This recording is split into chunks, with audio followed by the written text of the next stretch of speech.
He then goes on in verse 7 to talk about those who have persuaded them to no longer believe the truth. Now, here's why I actually picked the word persuade, because they translate it as obey. But again, there's a distinction between those. Are you actually persuaded by the truth? Because if you're persuaded, then you're actually believing it. And that will impact your actions. You ran well. You ran properly. Who hindered you from being persuaded by the truth? Their persuasion was to live under law.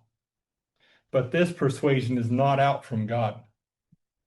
But interestingly enough, by the way, in verse 8, it's actually the same Greek word that they actually then translate it as persuade. Okay. So they translate it correctly on this round. This persuasion does not come out from him who called you. We're not under law. Don't you know that a little leaven leavens the whole lump?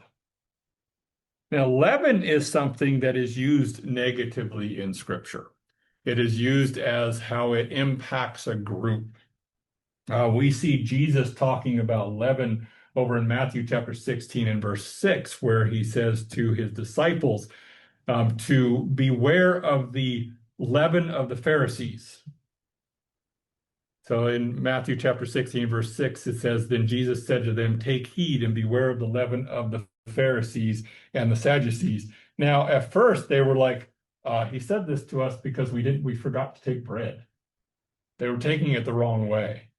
And Jesus says, no, what I was talking about is not their bread. I was talking about their doctrine, the doctrine of them.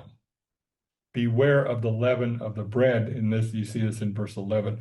And then they understood that he did not tell them to beware of the leaven of bread, but of the doctrine of the Pharisees and the Sadducees.